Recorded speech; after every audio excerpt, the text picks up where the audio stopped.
اتنا سننا تھا، اس خاتون نے کہا اب مجھے پہلے کلمہ پڑھائیے اور اسلام میں داخل کر لیجئے۔ میرے سرکار نے کلمہ پڑھایا، اسلام میں داخل فرما لیا۔ یورپ کے محققین اور اسکالروں نے جب اس بات کو دیکھا اور اس طریقے کو پر طریقہ کار پر سوچا تو کہنے پر مجبور ہو گئے کہ پیغمبر اسلام نے اسلام کی تبلیغ کا جو طریقہ اپنایا تھا، آج بھی مذہب اسلام کی تبلیغ اسی طریقے سے کی جائے تو دنیا کے گوشہ گوشہ میں صرف اسلام مذہب ہوگا۔ میں کہتا ہوں اے مسلمانوں، نبی کونین بلا پتہ بتائے ہوئے ایک مجبور خاتون کی اس طرح سے مدد کر رہے ہیں۔ آپ کتنی مدد کر رہے ہو؟ آپ مجبوروں کے لیے کیا کر رہے ہو؟ آپ کی طاقت کس کام آ رہی ہے؟ اخوت و محبت کا پیغام آپ کس انداز سے دے رہے ہو؟ قربان جاؤ نبی کونین کی مقدس سیرت پر۔ آقا کریم صلی اللہ تعالی علیہ وسلم تشریف لائے ہیں، میرے سرکار کا کلمہ پڑھ پڑھ کر کے ایک ایک لہیم و شہیم بھی اسلام میں داخل ہو رہے ہیں اور ایک غریب و مفلس بھی اسلام میں داخل ہو رہے ہیں۔ لیکن ایسی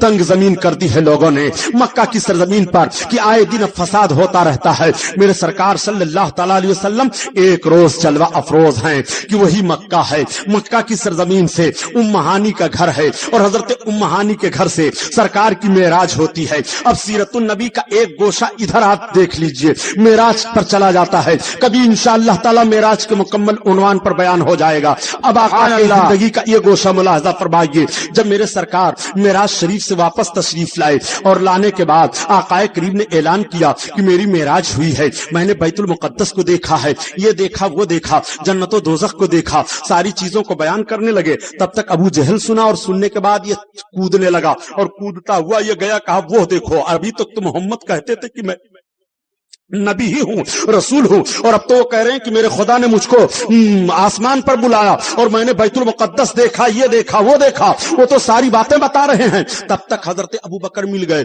اور جیسے ابو بکر ملے تو ابو جہل نے کہا سنیے ذرا سنیے، کیا بات ہے؟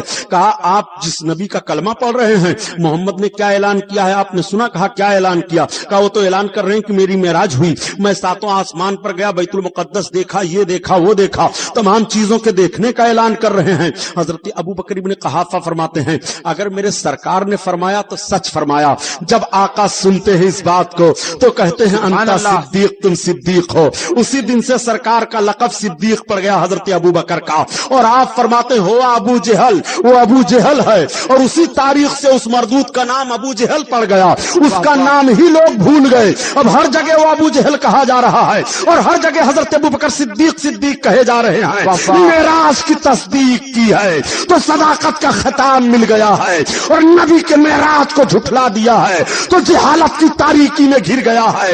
یہ نبی ہے، نبی کے مقدس زبان سے جو بات نکل رہی ہے وہ ہو جاتی ہے۔ نبی نے فرمایا تم صدیق ہو تو وہ صدیق ہے، نبی نے فرمایا تو ابو جہل ہے تو وہ ابو جہل ہے۔ نعرے تکبیر، نعرے رسالت، شان صدیق اکبر۔ یہ اتنا بڑا ظالم تھا ابو جہل مردود، آقا کریم صلی اللہ علیہ وسلم کے سامنے آیا، آنے کے بعد کہتا ہے محمد معاذ اللہ تمہاری صورت اچھی نہیں لگتی ہے، کچھ اور سخت جملہ کہا۔ تب تک میرے آقا کے غلام حضرت ابوبکر صدیق تڑپ گئے اور عرض کرتے ہیں یا رسول اللہ آپ جیسا کوئی حسین و جمیل نہیں ہے۔ جب اس بات کو ابو جہل نے کہا تھا تو سرکار فرماتے ہیں ابو جہل تو نے سچ کہا، اور جب حضرت ابوبکر صدیق نے عرض کیا تو آقا فرماتے ہیں ابوبکر صدیق تم نے بھی سچ کہا۔ حضرت ابوبکر عرض کرتے ہیں اور صحابہ یا رسول اللہ جب ابو جہل نے آپ کی توہین کی تب بھی آپ کہہ رہے ہیں اس نے سچ کہا، اور جب ہم سب لوگوں نے اس کے توہین کو جھٹلا دیا تب بھی آپ کہہ رہے ہیں آپ نے سچ کہا۔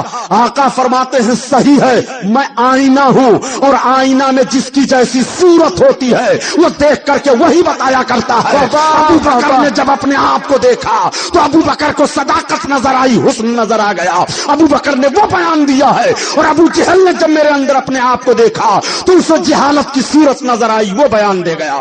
نعرے تکبیر، نعرے رسالت، خطیب لاثانی علامہ غلام محی الدین صاحب قبلہ، نعرے تکبیر، نعرے رسالت۔ یہی مردود ابو جہل ہے، آ کر کے سامنے پہنچا، اس نے کہا محمد کہاں؟ ہاں کہا نبی ہو؟ کہاں ہاں نبی ہوں؟ کہا نبی ہو؟ کہا ہاں۔ کہا بتاؤ گے میری مٹھی میں کیا ہے؟